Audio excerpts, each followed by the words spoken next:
Hi everyone, this video is for women who work in male-dominated industries, and I'm tackling a question that I get often. So I'm going to break down a couple of things that you should do before you have a discussion with a potential employer about your desired salary.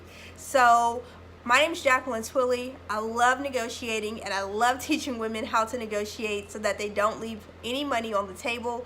If you know a woman who works in a male-dominated industry, tag her in this video.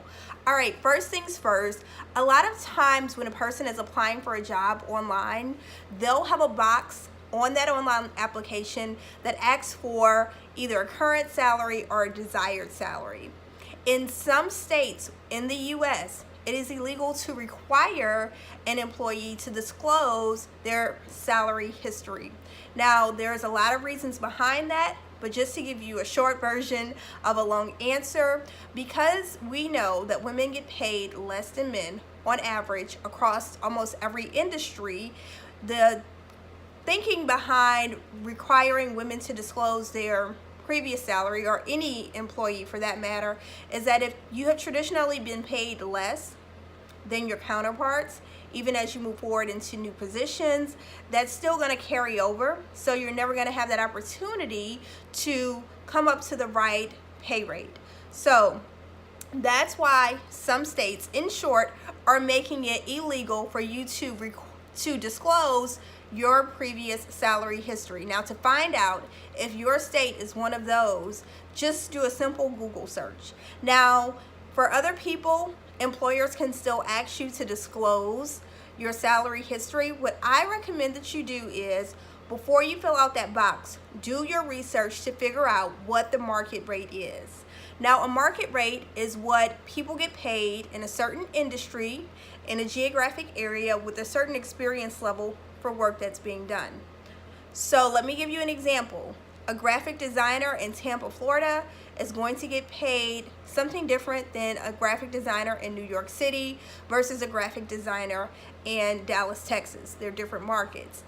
The way that you find out what your market rate is by going online first and typing in the title of the position and then put in the salary. So many salary websites will come up. If you do it on Google, it's going to pop up right there in your search results.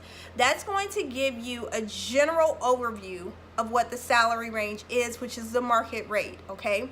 So I encourage you all to go deep into the websites, use at least 3 websites to figure out what your market rate is, and then don't stop there. Most people stop there, and I don't advise you to do that, because a lot of the online websites, they have self-reported data. We don't know how many people who have contributed to that. We don't know how old that data is, okay? So use that as your starting place. Then go talk to people who are in your industry, who have insight into your geographic area and the industry, and ask them what do they think about the salary range for someone in your position.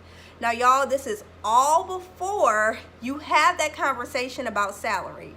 It seems like a lot of work, I know, but in 2018 alone, I've had so many clients who have negotiated for double a salary, go from average wage to 6-figure salaries. And so I know this works, even though it is a lot of work. The better prepared you are to go into a conversation about compensation, the more confident you are, and it increases your chances of getting top dollar for your money. Thus, you're not leaving any money on the table. So when you talk to people, keep in mind, again, men typically get paid more than women. So don't go to your girlfriends to ask them about the salary ranges after you do that online research. Try to talk to men, okay? Because they typically get paid more. And then lastly, with this information, you want to outline your skills and be confident in speaking about the value you will add to the potential employer. So go through the job description, look at what they're asking you to do, but don't stop there. Read in between the lines, because you probably know, just like I know, when you look at a job description and then you show up and you start doing that work, the job description and actual work, there's a gap there, okay? So, but you can probably figure out by reading in between the lines what type of work that you truly will be expected to deliver. So when you're having that conversation with a potential employer about how much money you're expecting, make sure that you're having that holistic conversation, okay? Not just starting and stopping at what's the required skills, but also reading in between the lines about what they're going to expect you to deliver. So when you have the conversation with the potential employer, the first time it's probably going to be through a phone screen. When you have that conversation, you want to give that number confidently. So if you look at a range, give them the number at the top of the range. Now, let me take a step back. There's going to be a range for your experience level, not for all experience levels, okay? So what I want you to do is give them the range for your experience level and state that number confidently. If you've never said $82,000 before, you might think you sound confident, but in all actuality, it might come out sounding something like this. $82,000? And let me tell you, if you don't sound confident, no employer is going to think that you're confident either. So before you have that conversation with the hiring manager or the recruiter, whomever it is, make sure you practice saying that number out loud so that it comes across very confidently.